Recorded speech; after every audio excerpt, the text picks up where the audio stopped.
last week found me in southern Manitoba riding my motorcycle around all over the place. I took off on this trip because Sarah was away at a friend's house and I didn't really have anything else to do.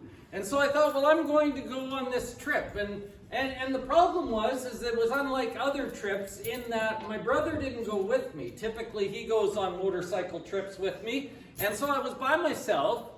And the other thing that was unusual about this trip is that I didn't have a plan.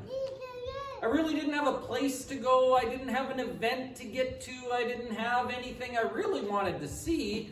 I just kind of thought there's enough stuff around Winnipeg. I like historic stuff, so I thought there's enough national parks and historic places in Lower Fort Garry, and there's lots of things there to see. I'll just go and find what I find.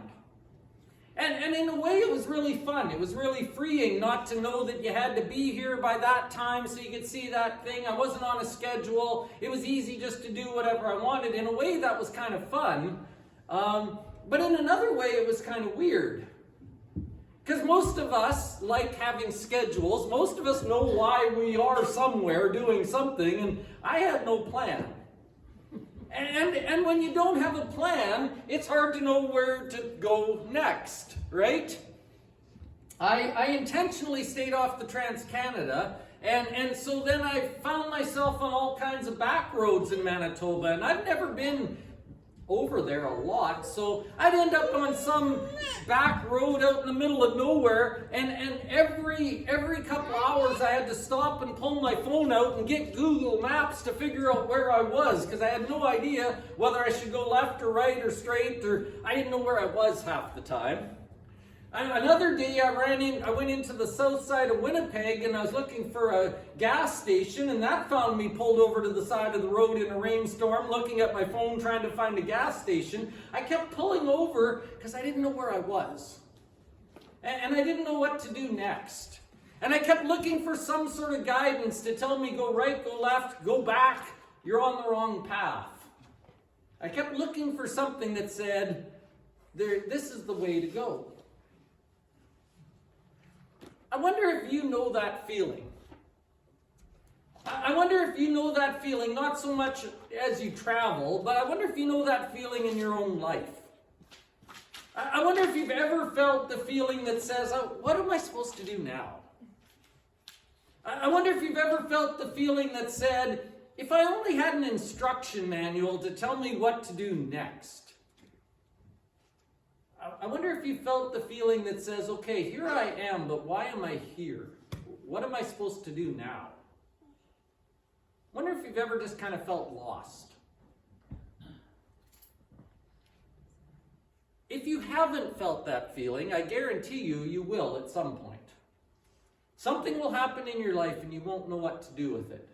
You won't know why God has brought you to this crossroads. You won't know what to do next.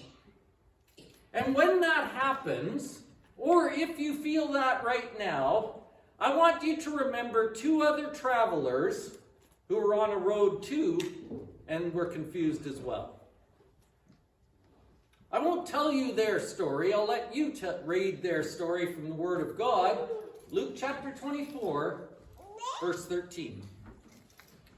This story takes place after the crucifixion of Christ. It happens on Resurrection Sunday. Jesus has been crucified, and on that morning he has been raised from the dead. And there are two men traveling from the city of Jerusalem where they went for the Passover feast, where they went to see Jesus come into town as the reigning king, where they saw Jesus and hoped he was going to change everything. And now they're walking 7 miles home to their village, a village called Emmaus.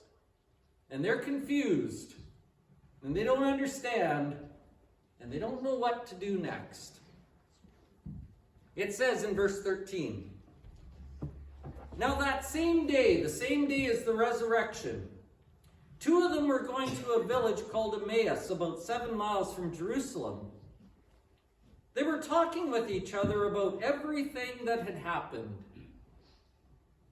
as they talked and discussed these things with each other, Jesus himself came and walked along with them, but they were kept from recognizing him. And he asked them, "What are you discussing together as you walk along?" I want you to notice some of the details that Luke fills in for you right here. He says, "What are you talking about? What's on your mind? What are you thinking?"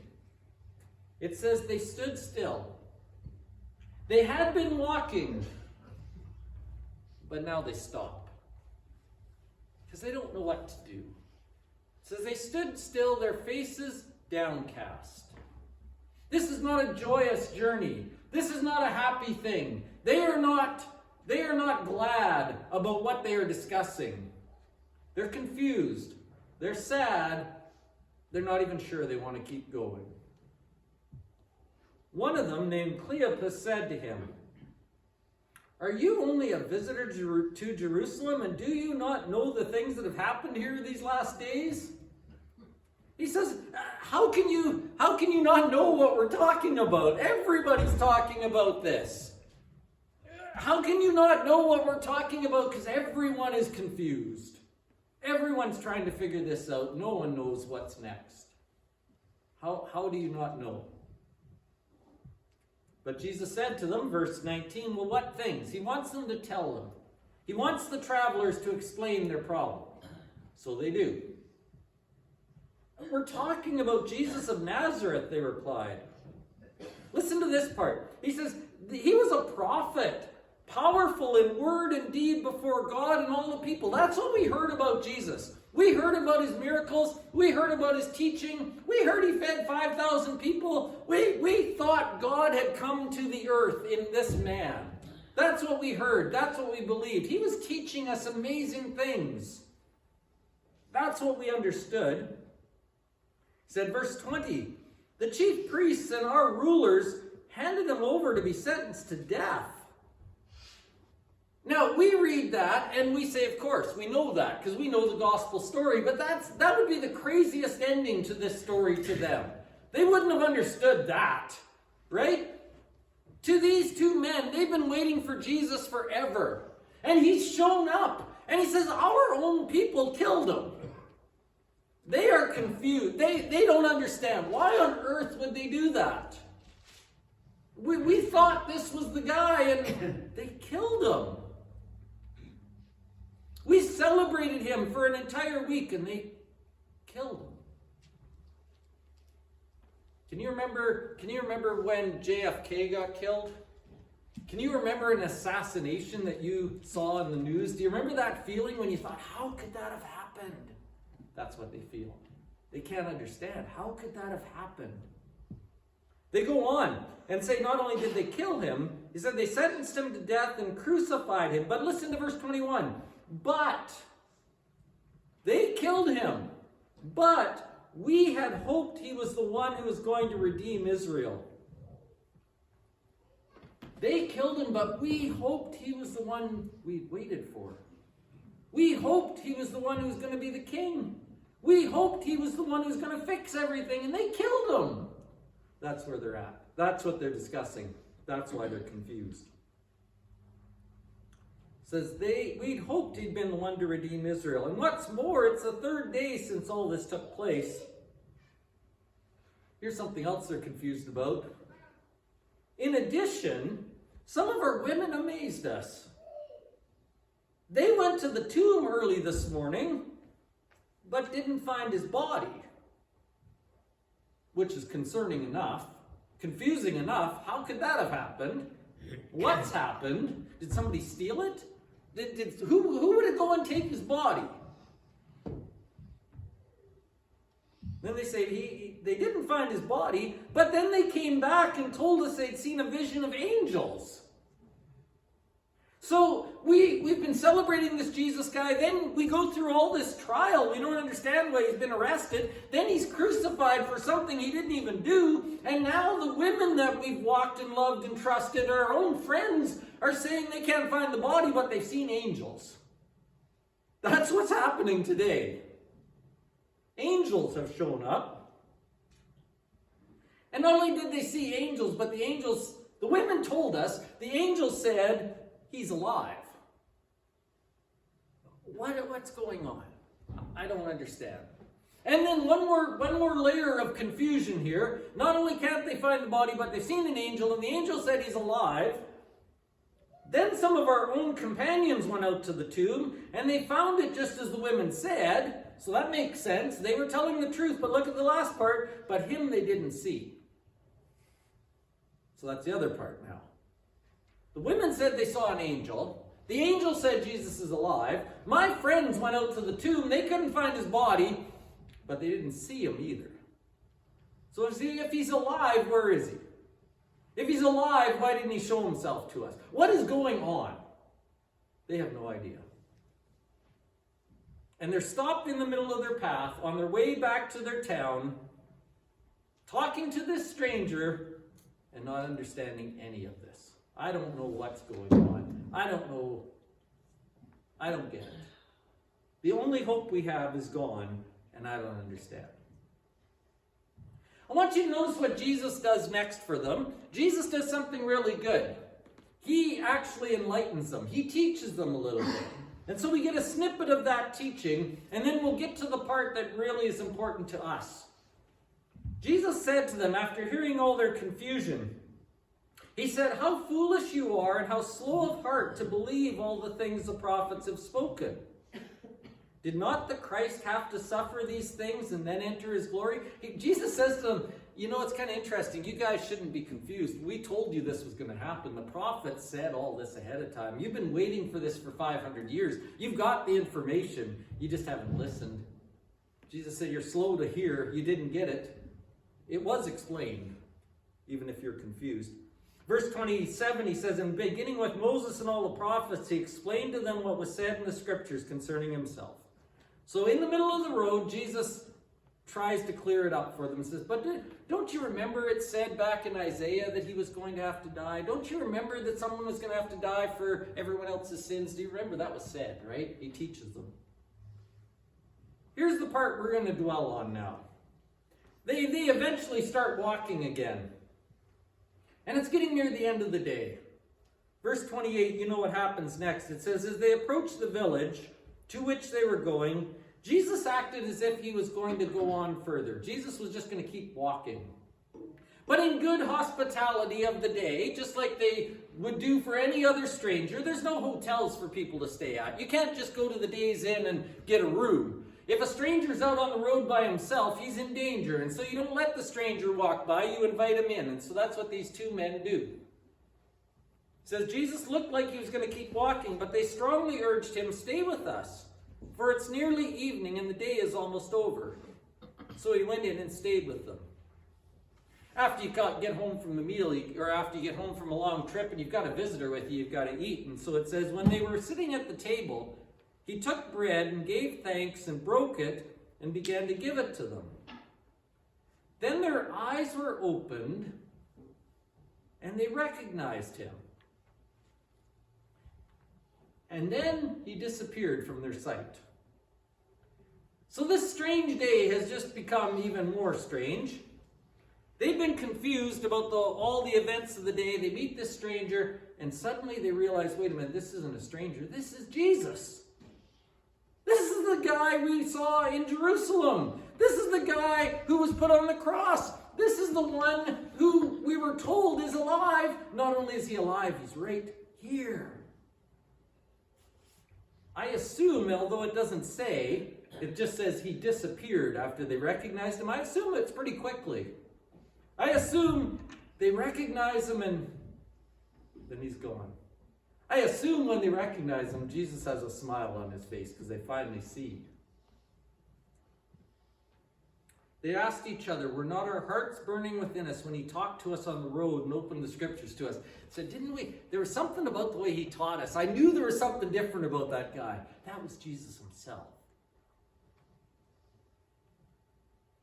I want to tell you something that these two travelers learned that we need to learn and understand as well.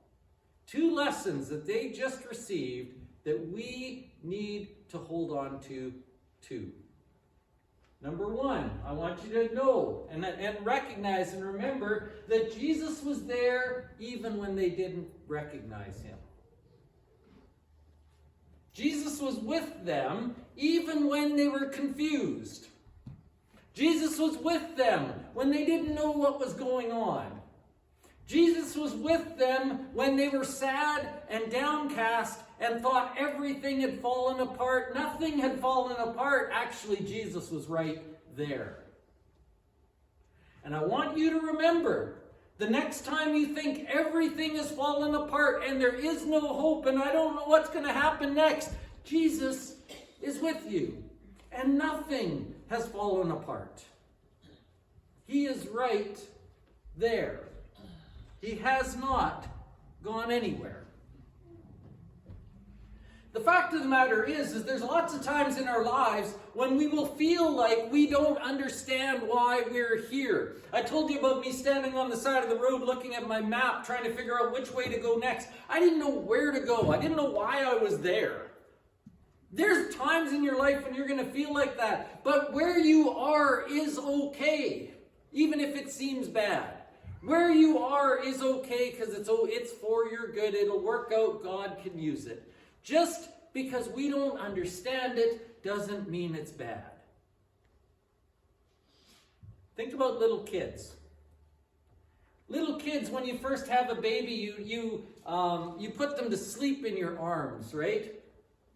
One of my favorite things is when a baby falls asleep in your arms, right? It's so peaceful and quiet. But after a while, you don't want the baby needing you to go to sleep all the time, right? So what do you do after a while? You take them to their crib, and you put them in their crib, and you close the door, and you sneak away. And the baby, what does the baby do when you leave them in the crib and they're trying to go to sleep and you're not there now? What does the baby do most of the time? For the first little while, the baby cries. Because the baby thinks you've abandoned them. All the baby wants is to be held. But what does mom know? Mom knows that part of growing up is you got to be able to go to sleep on your own. So what the baby sees as scary and bad in a dark room and I'm being left alone is actually a kind thing from mom. It's actually a growing up thing. It's actually a way for the baby to mature. And I think lots of times our lives are like that too. We talked about it in Bible class this morning. Some of the hardest things in your life are the times where you get to grow up. And it might be hard. It might be really hard. But not growing up is harder. Staying immature is worse.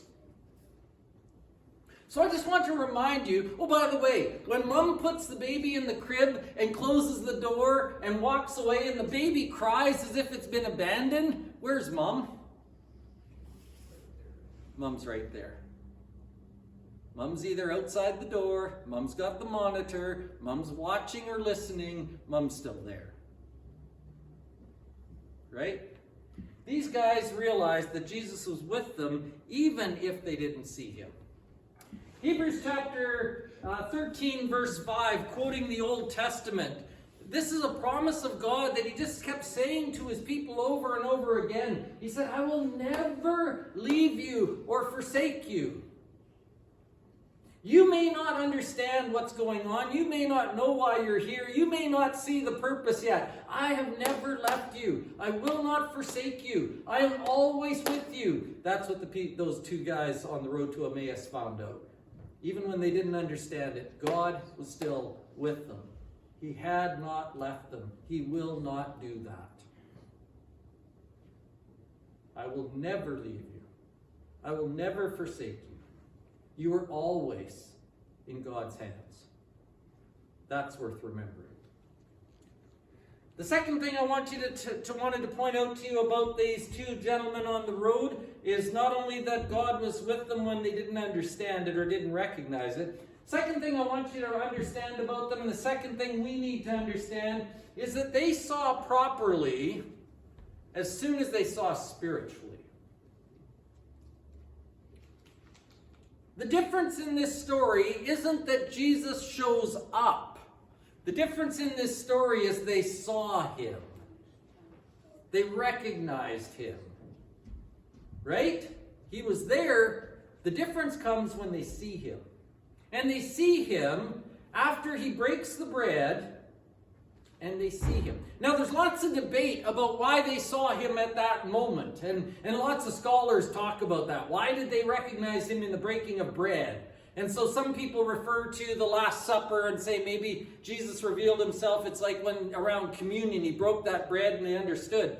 These guys weren't likely at the Last Supper, though. They wouldn't have seen that. Other people suggest maybe when Jesus broke that bread, they saw the scars in his hands like some other people got to see, and they recognized, oh, I know who you are now. Maybe that's true. I don't know. We're not told. All we're told is suddenly they saw things spiritually and they understood him.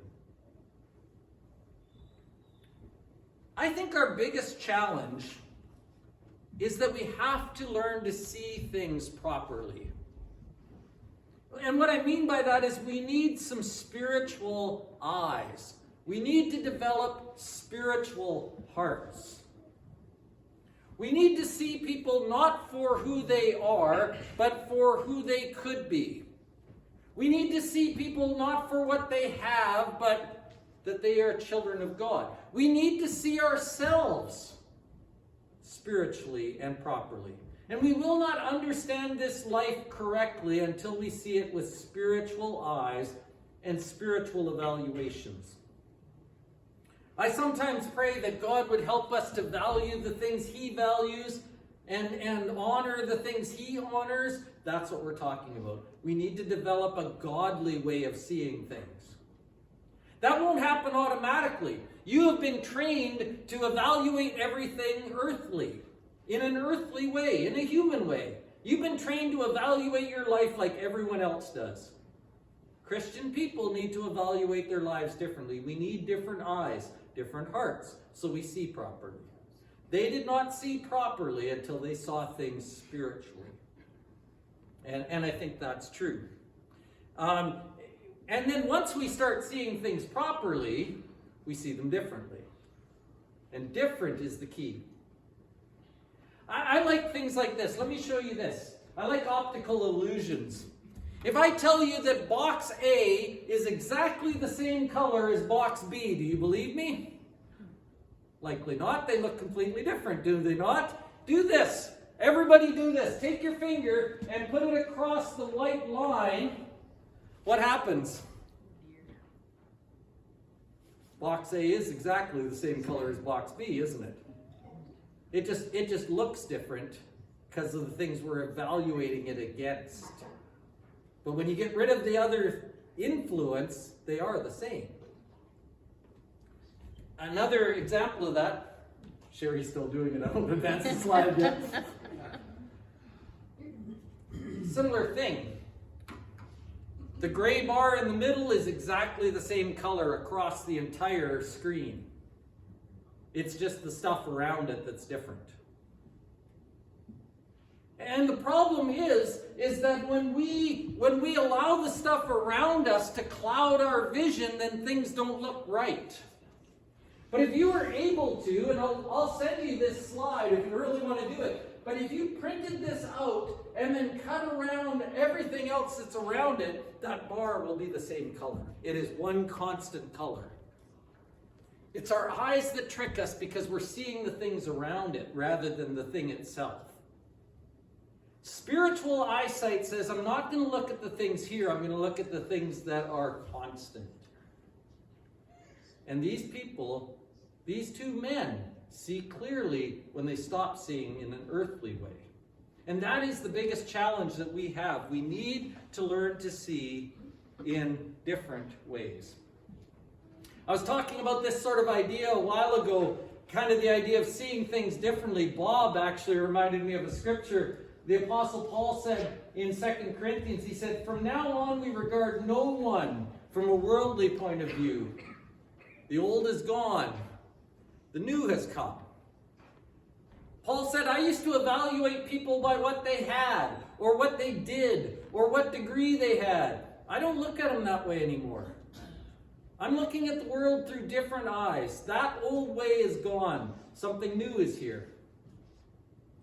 We need better eyes. We need eyes that see differently.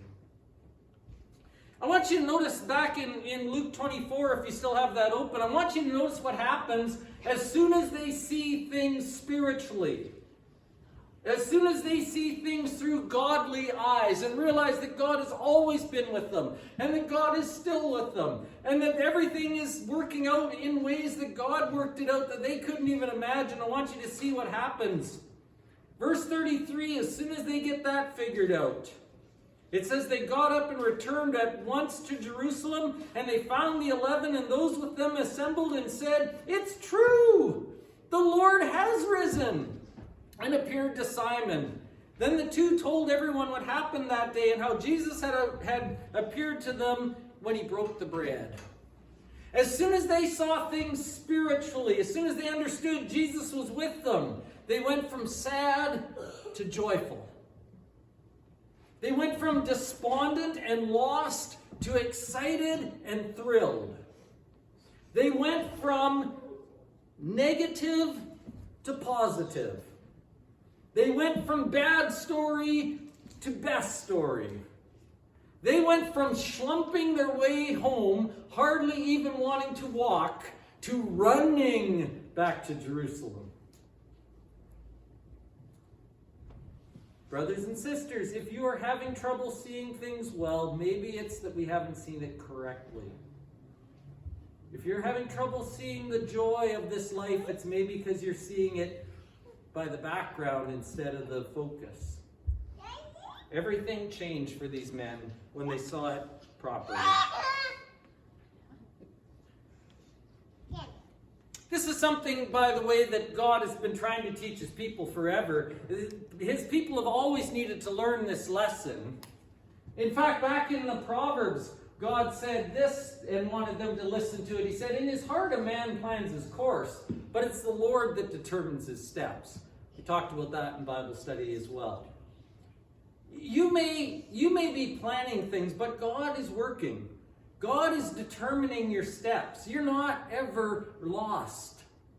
You're not ever hopeless. You're not ever on your own. God is always determining your next step.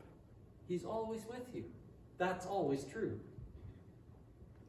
Dietrich Bonhoeffer one time said that God does not give us everything we want, but he does fulfill his promises, leading us along the best and straightest path to himself. Being a believer doesn't mean you're going to have the easiest walk. Being a believer means you're going to end up in the right place. Being a believer doesn't mean you're just going to be able to cakewalk everything. It means that God is going to direct you so that you become who you should be. And when we believe that, then everything we go through has meaning and purpose and value, and you're never lost. You're never on your own. You're never hopeless. Now, this isn't just silliness, and this isn't just superstition, and it isn't just weird, and it's not about being naive. It's not about being silly. In fact, this is what faith is about. Hebrews chapter 11, verse 1 says, "Now faith is being sure of what we hope for, and certain of what we do not see." I may not see it, but I know it's there. I don't know where I'm going, but I still have hope. That's what faith is all about. By the way, that's only part of that verse. Does anyone remember how that verse ends? This faith is being sure of what we hope for and certain of what we do not see. Does anyone know the end of it? Exactly. This is what the ancient people were commended for. This is what God honored in those who went before us. God honored people who trusted. God honored people who believed. God honored people who knew there was more than they could see. God honored people who knew they weren't alone. That's what God honors. Brothers and sisters, you may feel lost, but you're never lost. You may be confused, but you're not left alone. You're not lost. God knows exactly where you are. He is always with you. That's what we need to know. take your communion if you would. We will do that at this time.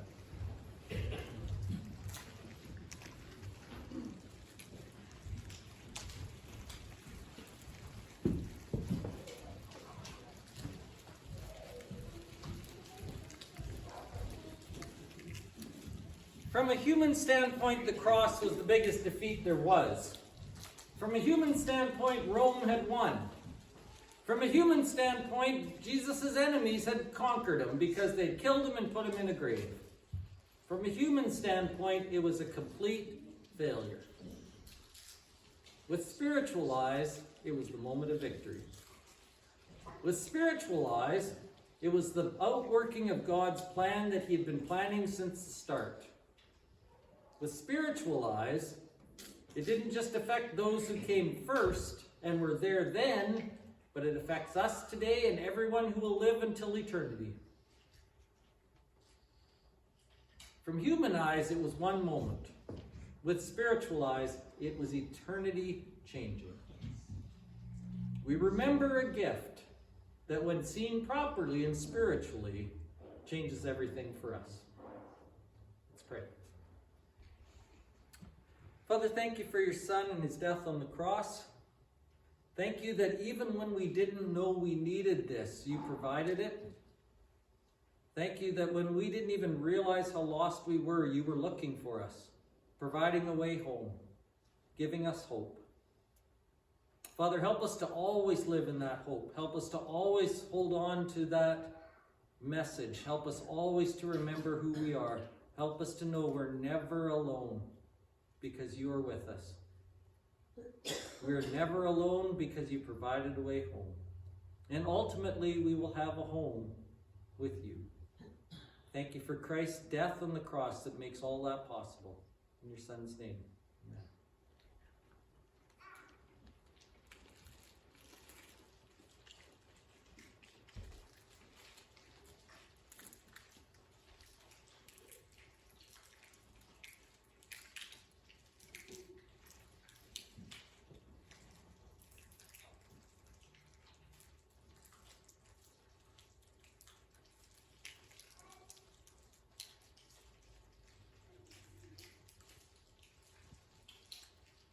Father, when we think about our lives, we sometimes remember the mistakes and the sins and the stains and the mess.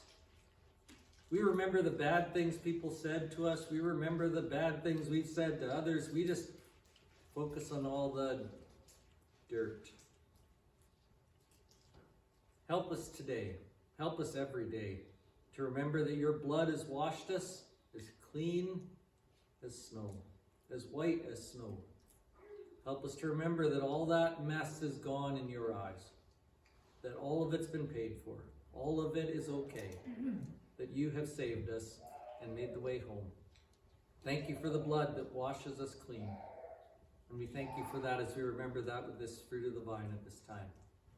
Help us to be thankful and grateful, but more than that, help us to live differently because of this. In your Son's name, amen.